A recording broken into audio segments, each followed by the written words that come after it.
Hello friends, welcome to Delicious Kitchen. இன்றைக்கு மிகவும் சுவையான ஒரு முட்டை ஃப்ரைட் ரைஸ் ரெசிபி தான் பார்க்க போகிறோம்.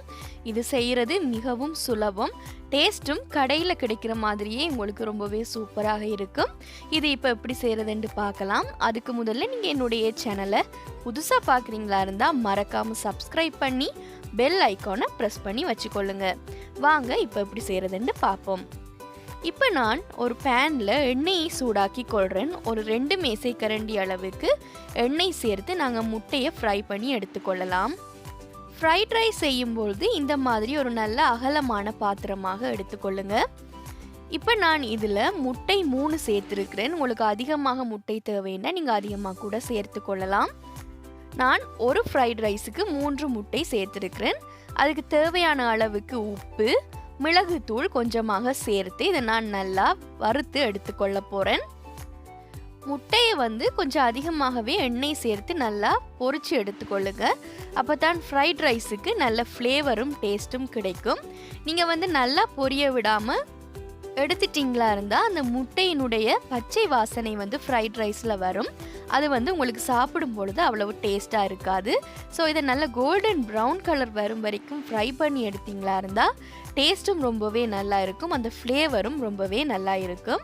இப்போ நான் இதை மீடியம் ஃப்ளேமில் வச்சு பொரிச்சு எடுக்கிறேன். ஆகையும் சின்ன துண்டுகளாக நீங்கள் இதை கொத்தி விடாமல் ஓரளவுக்கு கொஞ்சம் பெரிய துண்டுகளாக இருக்கிற மாதிரியே நீங்கள் இதை பொரிச்சு எடுங்க. அப்போ தான் நீங்கள் சாப்பிடும் பொழுது சுவை நல்லா இருக்கும். இப்போ நான் இந்த முட்டையை நல்ல கோல்டன் ப்ரௌனாக வரும் வரைக்கும் ஃப்ரை பண்ணி எடுத்துட்டேன். இதை இப்போ நான் இன்னொரு பாத்திரத்துக்கு மாற்றி எடுத்து வச்சுக்கொள்கிறேன். இப்போ நான் அதே பேனில் கொஞ்சமாக எண்ணெய் சேர்த்துக்கொள்கிறேன். ஒரு 3 மேசைக்கரண்டி அளவுக்கு எண்ணெய் சேர்த்து கொள்ளலாம். எண்ணெய் சூடானதுக்கு அப்புறமாக நல்ல பொடியாக நறுக்கி வச்சிருக்கிற வெள்ளைப்பூடு நான் சேர்த்துருக்கிறேன். ஒரு 3 பெரிய பல்லு பூண்டு நல்ல ஃபைனாக சாப் பண்ணி சேர்த்துக்கொள்ளுங்க. அது மாதிரி நான் ஒரே ஒரு பச்சை மிளகாய் அதையும் நல்ல பொடியாக கட் பண்ணி சேர்த்துருக்கிறேன்.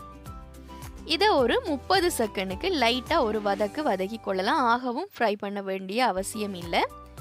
இப்போ உங்களுக்கு நல்ல ஃப்ளேவர் வரும். இந்த டைமில் நான் ரெட் சில்லி ஃப்ளேக்ஸ் 1 டீஸ்பூன் அளவுக்கு சேர்த்துருக்கிறேன்.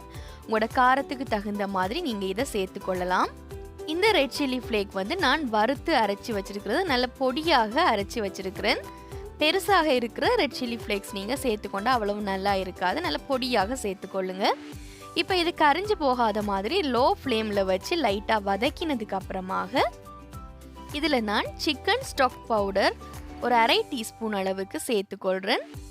இதை ஃப்ரைட் ரைஸ் சீசனிங் பவுடர்னு கூட சொல்லலாம். இதில் நான் சிக்கன் ஃப்ளேவர் சேர்த்துருக்கிறேன். இது நல்ல டேஸ்ட்டை கொடுக்கும்.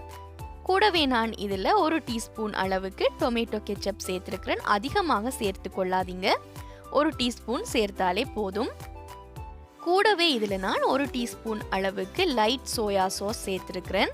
இதுவும் நீங்கள் அதிகமாக சேர்க்கக்கூடாது, கொஞ்சமாக சேர்த்தாலே போதும். இப்போ இந்த இன்க்ரீடியன்ட்ஸ் எல்லாம் சேர்த்து வதக்கி கொள்ளலாம்.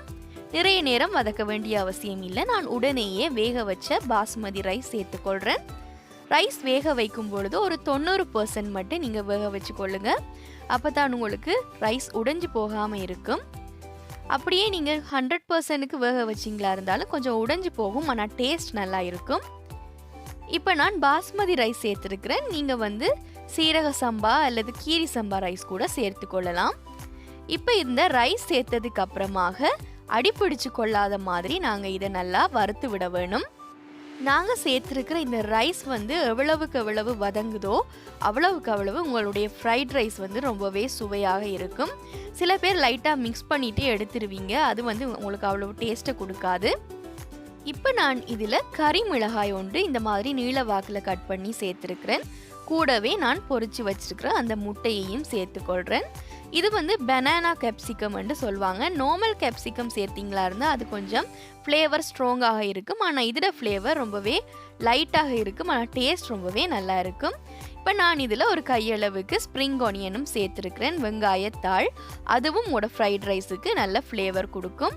இப்போ இதை நல்லா கலந்து விட்டதுக்கு அப்புறமாக நாங்கள் இதை ஹை ஃப்ளேமில் வச்சு நல்லா டோஸ்ட் பண்ணி எடுக்க போகிறோம். ஃப்ரைட் ரைஸை இந்த மாதிரி நல்லா ஹை ஃப்ளேமில் வச்சு வறுத்தெடுக்க வேணும். அப்போ தான் நல்ல உதிரியாக உங்களுக்கு நல்ல டேஸ்ட்டாக கிடைக்கும். ஆனால் நீங்கள் ஹை ஃப்ளேமில் வச்சு வதக்கும் பொழுது இடைவிடாமல் இந்த மாதிரி கிளறி விட்டுக்கொண்டே இருங்க. உங்களுக்கு சில நேரம் அரிசி உடைஞ்சு போனாலும் பரவாயில்லை, அதோட டேஸ்ட் வந்து நல்லா வரும்.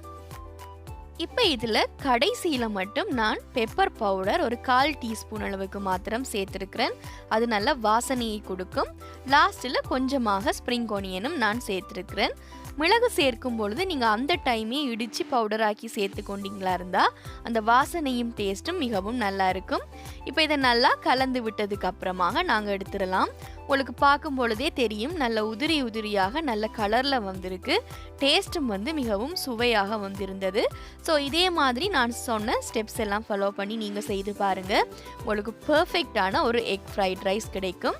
இதை நீங்கள் வீட்டில் ட்ரை பண்ணி பார்த்தீங்களா இருந்தால் மறக்காமல் உங்களுடைய ஃபீட்பேக்ஸ் எல்லாம் எனக்கு கமெண்ட்ஸில் தெரியப்படுத்துங்க. அது எனக்கு ரொம்பவே யூஸ்ஃபுல்லாக இருக்கும். இன்றைக்கி நான் இதை வந்து ட்ராகன் சிக்கனோட இதை சர்வ் பண்ணுறேன். ரெண்டுக்குமே சூப்பரான ஒரு காம்பினேஷனாக இருக்கும்.